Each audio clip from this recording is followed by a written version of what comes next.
this journey as a politician in Kenya for a long time, I had no doubt in my mind that this was an assignment that was doable.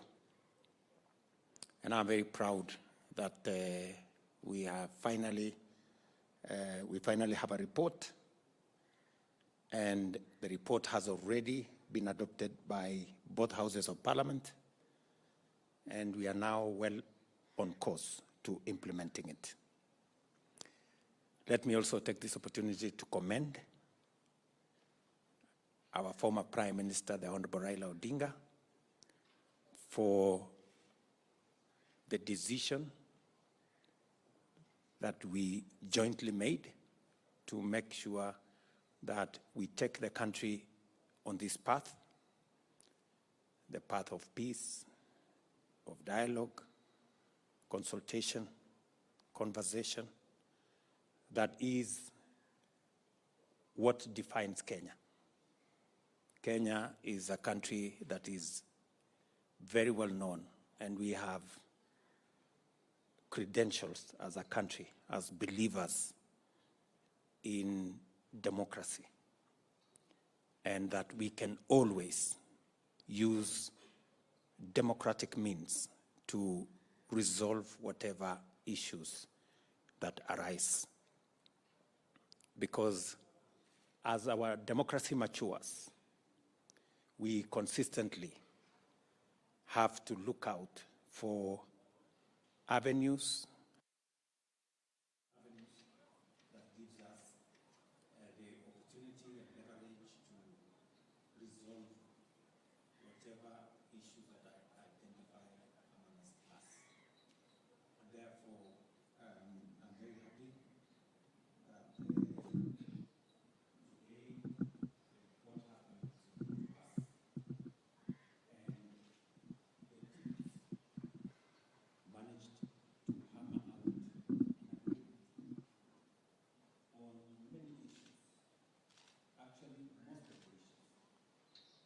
And what is outstanding are issues that we will resolve as a matter of course, and I'm sure that the same commitment that brought us to this point will take us to the finish line.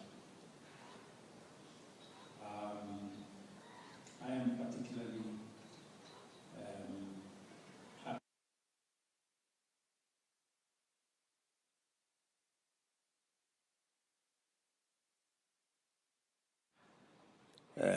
of proposals, and we now have a joint proposal with a bill in Parliament. We also have agreed on the issues of the other proposal that's already in Parliament with a bill is ESCC.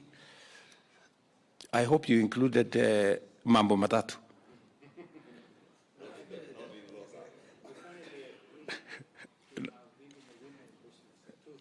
Yeah, okay. Again, let me also congratulate you on finding an agreement on the constitutional provision that will make NGCDF a constitutional imperative, so to speak.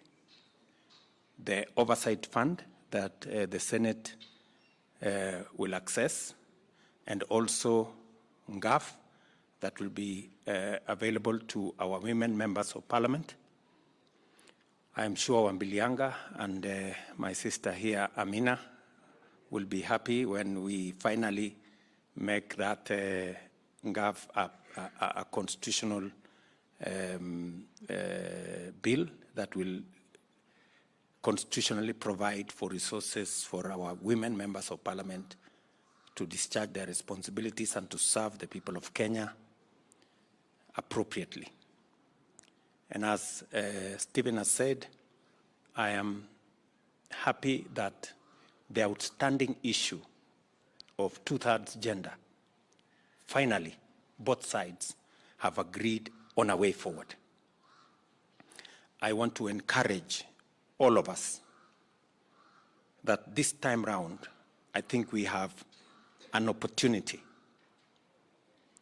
to make sure that we deliver on this constitutional imperative. Parliament is teething on a problematic area on the matter of two-thirds gender rule. So hopefully we will be able this time round, and I am very confident that this time round we will get it right, and the women of Kenya will take their place of leadership appropriately in the Republic of Kenya, because we are all the poorer if women have not taken up their position in the leadership of Kenya. Today, I think, is a very important day. We are celebrating International Women's Day.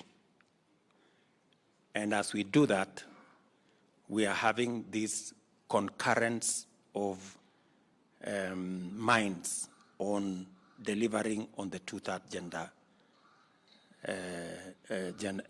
provision. So I hope, in honor of all our girls, our daughters, our wives, our mothers, and all the women of Kenya, we will be able to do this for us as a country. Let me also congratulate all of you. I know that when you have constituencies, you know, when you represent people, it's difficult to carry everybody's view. And sometimes you get blamed for this or the other. But I am confident that you had the fortitude, and the strength, and commitment to make sure that you did the right thing. So, members of this committee, members of the Secretariat, I want to give you my assurance that I will do the best I can to make sure that we deliver on the agreement that you have made.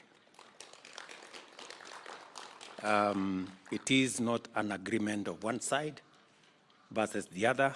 It is our collective position. And we will mobilize members of parliament. We will mobilize every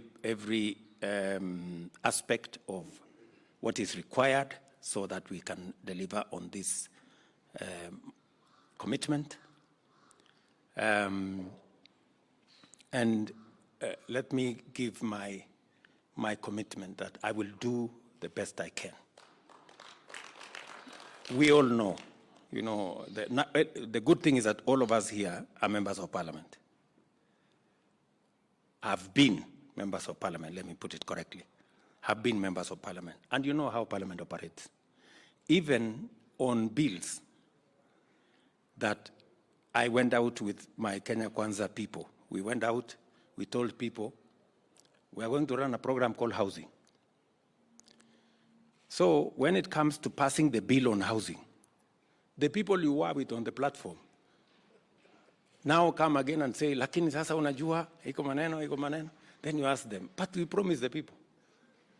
So those dynamics, we have to keep working at them.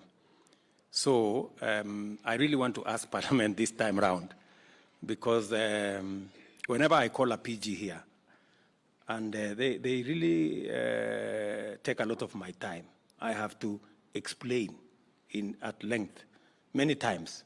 I have to repeat myself for us to forge an agreement. I promise to do the same over this report.